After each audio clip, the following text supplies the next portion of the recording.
ओम शांति। भगवान के प्रेम में कैसे डूबे कि आज के सेशन में आप सभी ब्राह्मण आत्माओं का स्वागत है। सभी ब्राह्मण आत्माएं अगर बहुत अच्छे से प्रसन्न चित्त भाव में रहेगी, सदा सुख के अनुभव में रहेगी, तो भगवान के प्रेम में डूबने का आनंद भी आ जाता है। लेकिन कई सारी ब्राह्मण आत्माओं का यह प्रश्न होता है कि उनके दुख तो खत्म ही नहीं हो रहे हैं, उनकी परेशानियां तो खत्म ही नहीं हो रही है। तो फिर ऐसा क्या किया जाए कि आप वह दुख और परेशानियों से मुक्त हो जाओ। तो क्या वास्तव में दिल से चाहते हो कि आप दुख और परेशानियों से मुक्त हो जाओ, है ना? लेकिन इम्पोर्टेंट बात यह भी तो है कि इस दुनिया के अंदर, कलयुग के अंदर दुख तो अभी बाई चांस आपके खत्म हो गए, तो आने वाले समय में फिर दुख आ जाएगा, तो फिर क्या करोगे, है ना? तो फिर दुख को समाप्त करने की वह विधि हमारे पास होनी चाहिए, तो सदा हमारे लिए वह विधि काम में आए, ताकि हम न केवल अभी अपनी समस्याओं और दुखों से अंत पा सके, बल्कि भविष्य में भी हमें वह दुख और वह परेशानियां टच न कर सके। तो क्या हम ऐसा कर सकते हैं कि जो दुख है वो हमारे पास आए ही नहीं, वो परेशानियां हमारे पास आए ही नहीं, या फिर लगातार हम दुख में पड़े हुए हैं, लगातार ऐसी कई सारी बातें हैं जिसमें हम उलझे हुए हैं, उनका समाधान ही नहीं हो रहा है। तो स्वाभाविक बात है, जब योग कर रहे हैं, मेडिटेशन में जा रहे हैं, तो वो बातें स्मृति में आती है और फिर थोड़ा योग और पुरुषार्थ में दिक्कत करती है ना? तो एक काम करते हैं, आज से थोड़ा एक विधि आपको बताते हैं, उस विधि को आप अपना के देखो। उस विधि को अपनाने के लिए क्या काम करना होगा आपको? खाली 3 दिन तक, है ना, 3 से 4 दिन तक उस विधि को फॉलो करके देखो और फिर अपने जीवन में आपको प्रैक्टिकल में क्या रिजल्ट मिलते हैं, क्या आप दुख और परेशानी से मुक्त हो पा रहे हो, उसका प्रैक्टिकल में अनुभव कर आप मुझे व्हाट्सएप पर भी शेयर कर सकते हैं, ठीक है? लेकिन विधि को ईमानदारी से फॉलो करना होगा। तो दुख और परेशानी से मुक्त होने के लिए आपको पहले यह समझना होगा ना कि दुख आखिर में आते कहाँ पर हैं, दुख आखिर में किस जगह पर रहते हैं। तो आप सभी आत्माएं जानते हैं, दुख जो है वो मन में आते हैं, क्योंकि कोई भी व्यक्ति है वो क्या कहता है कि भाई आज मेरा मन बड़ा दुखी है, यही कहता है ना। लेकिन मन में खाली दुख ही नहीं आते हैं, मन में हमेशा 2 तरह की चीजें हमेशा चलती रहती है। कौन सी चीजें सदा चलती रहती है? मन में या तो दुख चलेगा या फिर मन में सुख चलेगा। यानी इससे हमें क्या पता चलता है कि मन में दोनों समय में एक ही चीज साथ में नहीं चल सकती है, यानी या तो दुख चलेगा या फिर सुख चलेगा। तो अब समझने वाली बात यह है कि कोई व्यक्ति अगर बहुत ज्यादा दुखी है तो फिर उसको सुख का अनुभव करना है, तो वो सुख का अनुभव क्यों नहीं कर पाता है, उसके जीवन में वह परिवर्तन क्यों नहीं आ पाता है? क्योंकि कहा क्या जाता है कि जैसे संकल्प होंगे वैसे ही सृष्टि का निर्माण होगा, जैसे आपके विचार होंगे वैसे ही सृष्टि का निर्माण होगा। अब आपके मन में तो दुख ही भरा पड़ा है, तो भला दुख की बातें ही निरंतर चल रही है, तो वो सुख का निर्माण भी कैसे हो सकता है? एक तो पहला यह प्रश्न आता है। दूसरा प्रश्न यह आता है कि जब मन में दुख चल ही रहा है तो सुख आएगा कैसे, है ना? यह बात बहुत गहरी समझनी है, क्योंकि आपको क्या बताया गया है कि आपके मन में या तो दुख चलेगा या सुख, एक टाइम में एक ही चीज चल सकती है। जैसे एक कुर्सी पर एक ही व्यक्ति बैठेगा ना, 2 तो बैठ नहीं पाएंगे, है ना? तो जैसे, और उदाहरण के लिए भगवान आपसे प्यार करता है, भगवान ने आखिर आपको अपना बनाया है ना? तो वो आपसे तो प्रेम करता है। भगवान कभी अपने बच्चे को दुखी देखना चाहेगा क्या कि मेरा बच्चा बना है, जो आप मुरली मंथन करते हो, सबको दुआएं देने का भी काम कर रहे हो, फिर भी कुछ हिसाब किताब की वजह से आपको कुछ परेशानियों का सामना करना पड़ रहा है, लेकिन भगवान क्या आपको दुखी देखना चाहेगा? नहीं ना, वो तो अपने बच्चों को, सबको खुशी देखना चाहेगा। लेकिन भगवान कुछ विधि भी तो बताता है। जैसे ही भगवान आपको दुखी देखता है, आपको परेशान देखता है, तो भगवान आपको सुख देना चाह रहा है। भगवान तो सुख की किरणें ही निरंतर निकालता है, सुख, शांति, प्रेम की किरणें ही निकालता है। कभी ऐसा नहीं होगा कि 10 बच्चों को दुख की किरणें दे दे, है ना। लेकिन वो सुख की किरणें सबको बराबर दे रहा है, तो वो सुख की किरणें आप तक पहुंच रही है या नहीं पहुंच रही है? क्या भगवान वो किरणों को रोक रहा है कि मेरे को इस एक बच्चे को सुख की किरणें नहीं देनी है, बाकी सबको दे देनी है? यह भी नहीं होगा। या फिर भगवान यह भी नहीं सोचेगा कि इसके तो कर्मों का हिसाब किताब है, तो इसको तो दुख रहने दो, इसको दुख चलने दो, और बाकी जो बच्चे बच्चे हैं उनको मैं सुख दूंगा? ऐसा भी संभव नहीं है। भगवान ऐसा नहीं करेगा कि इसका कर्मों का हिसाब किताब है तो इसको दुख देता रहूं और बाकी सबको सुख की किरणें दूं। ऐसा भी नहीं है। भगवान तो सबको सुख की किरणें देता है, चाहे किसी आत्मा का दुख का हिसाब किताब चल रहा है, किसी का कर्म भोग का हिसाब किताब चल रहा है, या फिर कोई आत्मा वैसे ही बाबा को निरंतर याद कर रही है। तो फिर वो भगवान की सुख की किरणें आप तक पहुंच क्यों नहीं पा रही है? भगवान की कोई आपके साथ दुश्मनी तो है नहीं। तो आपका उद्देश्य क्या होना चाहिए, आपका लक्ष्य क्या होना चाहिए? आप एक टारगेट ले लो कि वो भगवान की जो किरणें हैं सुख की, आनंद की, है ना, वो किरणें आपको 3 दिन में पूरी अपने अंदर भर लेनी है। वह सुख और आनंद की किरणें इतनी भर लो, इतनी भर लो कि आपको मजा आ जाए, बहुत आनंद आ जाए, और आपका मन जो है वो पूरा सुख और आनंद की किरणों से भरपूर हो जाए और आपका जीवन पूरा बदल जाए। लेकिन एक कंडीशन आती है। कौन सी कंडीशन आती है? कि भगवान सबको सुख की किरणें दे रहा है, लेकिन सुख की किरणें एक्चुअल में कौन ले पाता है, इस बात को बहुत गहराई से समझना होगा।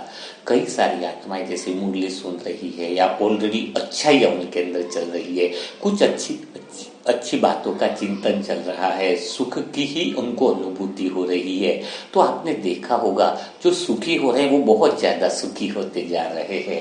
आपने जीवन में अनुभव किया ना, जो सुखी है उनका सुख निरंतर बढ़ता जा रहा है। तो जो बाबा के बच्चे निरंतर सुख का अनुभव कर रहे हैं उनका सुख और बढ़ता जा रहा है। क्यों सुख और बढ़ता जा रहा है? क्योंकि उनके मन में सुख की बातें ऑलरेडी चल रही है। तो भगवान जैसे ही उनको सुख देता है तो सुख उनका ऑलरेडी बढ़ता जा रहा है। मन में सुख की बातें हैं ही, तो सुख की बातें और डालने से वह सुख की बातों से और उनका मन भरपूर होता जा रहा है।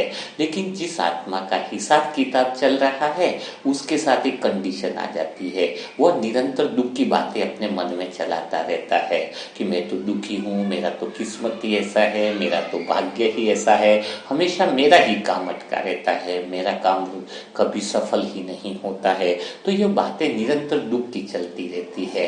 तो जरा बताओ, अगर कोई ड्रम है उसमें पहले से कंकड़ बहुत ज्यादा भरे पड़े हैं, तो फिर उसमें कोई चावल या गेहूं भरने हैं तो कैसे भरोगे? ड्रम तो कंकड़ से भरा पड़ा है, अगर गेहूं चावल डालने भी चाहेंगे तो उसमें ढल नहीं पाएंगे।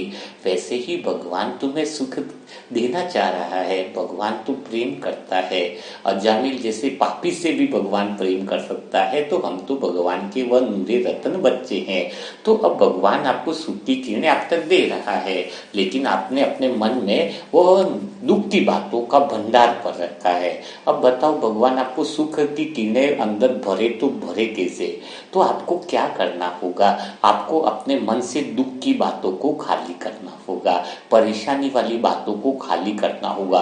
3 से 4 दिन आप यह प्रयोग करके देख लीजिए। क्या करना है कि मैं बहुत सुखी आत्मा हूँ, मैं भगवान की वह प्रिय आत्मा हूँ, मेरे भगवान को शुक्रिया अदा करती हूँ कि भगवान ने मुझे इतने सारे सुख दिए हैं, भगवान को आभार प्रकट करती हूँ।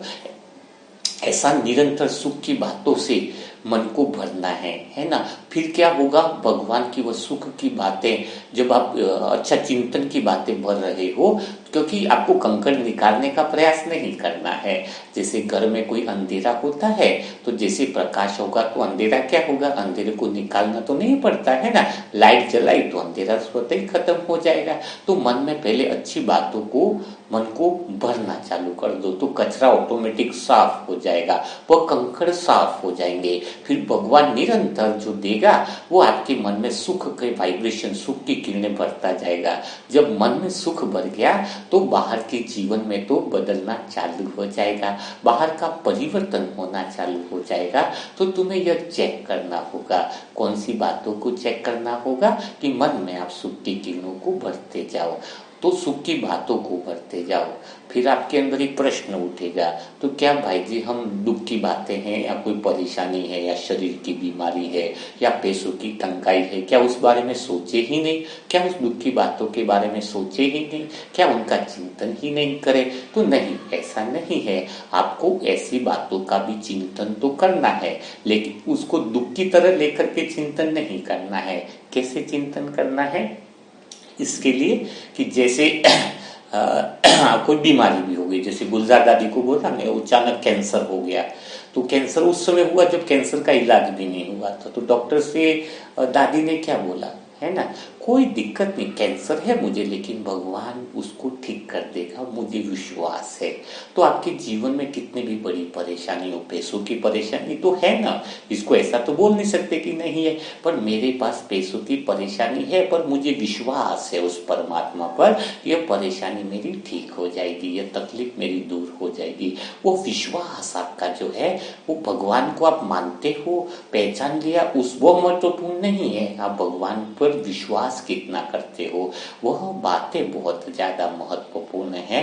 तो भगवान को आपको याद रखना है, वह स्मृति आपको ताजा करनी है। तो समझ में आ गया आपको क्या करना है? भगवान के साथ वह गहरा रिश्ता और वह बातें विश्वास की बढ़नी है। जैसे ही वह विश्वास की बातें आप भगवान के साथ रखोगे, भगवान पर विश्वास करोगे, आपके विचारों में विश्वास की शक्ति होगी, तो समझ लेना कि आपकी जिंदगी बदल जाएगी और आपके जीवन में सदा के लिए दुख की बातें खत्म हो जाएगी, है ना। तो आज इन सारी बातों को कुछ दिन तक अभ्यास करके देखो, फिर देखो दुख जो है वो कैसे ही समाप्त हो जाएगा। और यह विधि अगर समझ में आ गई, आपके अंतर मन में उतर गई, तो जीवन में कभी भी आपको दुख और परेशानी आ नहीं सकती है। बिल्कुल ऊपर ऊपर तैरेगी, लेकिन आपको टच नहीं कर पाएगी। जैसे जैसे विधि को अभ्यास करते जाओगे, उसके सफलता मूर्त निर्णय लेते जाओगे, तो समझ लेना कि आपका जीवन उसी पल बदलता जाएगा।